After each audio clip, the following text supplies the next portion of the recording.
Kelas bergema, ruang bermain yang menumbuhkan kesadaran, makna, dan kegembiraan anak usia dini. Assalamualaikum warahmatullahi wabarakatuh. Perkenalkan, nama saya Rauda Kusumawati, guru dari kelompok bermain Bukit Goceng Permai. Dalam video ini, saya akan berbagi praktik baik tentang kelas bergema. Ruang pembelajaran mendalam dengan prinsip berkesadaran, bermakna, dan menggembirakan. Di awal, saya menemukan bahwa anak-anak di kelas saya masih sulit bermain bersama.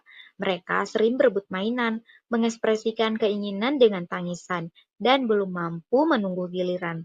Sementara itu, saya sendiri sedang belajar memahami konsep pembelajaran mendalam yang baru saya kenal melalui webinar dan berbagai pelatihan yang pernah saya ikuti. Saya pun bertanya, bagaimana menciptakan ruang belajar yang bukan hanya tempat bermain, tetapi juga tempat anak belajar mengenali perasaan, berinteraksi dengan empati, dan menemukan makna. Pertanyaan ini menjadi titik awal saya menerapkan pendekatan pembelajaran mendalam melalui kelas bergema.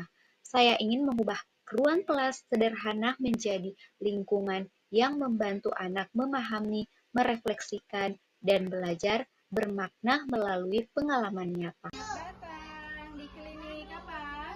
Klinik hewan. Masa ibu? Mana ibu dokternya? Silakan ibu dokter. Tantangan saya adalah bagaimana menerapkan konsep ini di PAUD dengan cara yang tetap konkret, menyenangkan, dan sesuai dengan dunia anak. Untuk menjawab tantangan tersebut, saya menata ulang ruang belajar menjadi kelas bergema, ruang di mana anak belajar dengan kesadaran, eksplorasi, dan refleksi. Saya menyiapkan 5 pojok main yang saling terhubung, pojok karakter, pojok literasi numerasi, pojok perasaanku, gudang alam sebagai tempat eksplorasi, dan galeri imajinasi sebagai pojok karya. Penataan pojok-pojok ini menjadi dasar dalam pelaksanaan kegiatan pembelajaran mendalam di kelas saya, termasuk topik binatang di sekitarku. Apakah di sekitar kita ada laba-laba? Pada hari pertama, saya mengajak anak-anak melakukan misi pengamatan binatang di sekitar sekolah. Kami berkeliling halaman sambil membawa kaca pembesar dan kartu gambar binatang. Anak-anak tampak antusias saat menemukan semut berbaris, siput di bawah pot bunga, burung yang hinggap di pohon, dan menemukan sarang burung yang jatuh, serta mengejar kucing yang ditemui di taman. Setelah kegiatan, mereka bercerita tentang binatang yang mereka lihat. Ada yang bercerita langsung, ada yang menggunakan kartu gambar, dan ada pula yang mengekspresikan dalam bentuk gambar di kertas. Ali menemukan apa sama Tirta? Enggak ada burung. Enggak, isinya tapi pucuk. Iya, coba lihat. Jadi ada di sini. Karena dia sudah menetas. Dia sudah menetas, sudah jadi burung. Hari ketiga, anak-anak bermain peran di pojok karakter yang berubah menjadi klinik hewan. Ada yang menjadi dokter, perawat, dan pemilik hewan. Di pojok numerasi, mereka menghitung jumlah kaki hewan, mencocokkan gambar dengan angka, dan mengenal konsep bilangan secara kontekstual. Saya menyediakan pula buku bacaan bergambar bertema binatang di pojok literasi untuk memperkaya pemahaman anak. Hari keempat, menghadirkan langsung binatang peliharaan, namun sebelumnya saya mengajak anak ke pojok perasaanku, tempat anak belajar mengenali dan menamai emosi. Kami mengamati seekor kelinci yang baru datang di sekolah, lalu bersama-sama mencatat bagaimana gerak-gerik dan ekspresinya.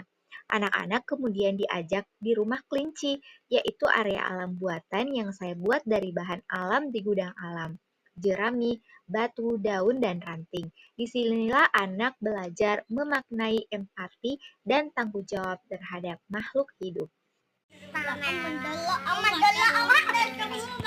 Iya, dipegang dengan lembut. Pegang dengan lembut. Di tahap refleksi, saya mengajak anak-anak untuk duduk melingkar, menceritakan kembali pengalaman mereka selama seminggu.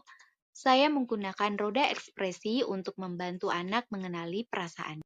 Di galeri imajinasi, anak memajang gambar dan karya mereka sebagai bentuk kebanggaan atas proses belajar yang telah dilalui.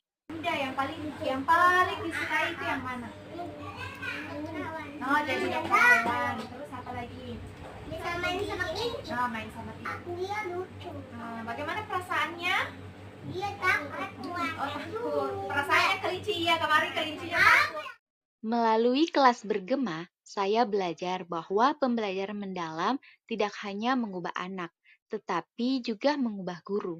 Anak-anak kini sabar berani mengungkapkan perasaan dan mampu bekerja sama. Saya pun berubah dari guru yang berfokus pada hasil menjadi guru yang sadar akan proses dan makna setiap interaksi kecil di kelas. Demikianlah praktik baik saya tentang kelas bergema, ruang pembelajaran mendalam di PAUD. Semoga praktik baik ini dapat menginspirasi guru-guru PAUD hebat untuk terus bertransformasi, menghadirkan kelas yang hidup, penuh makna, menggembirakan.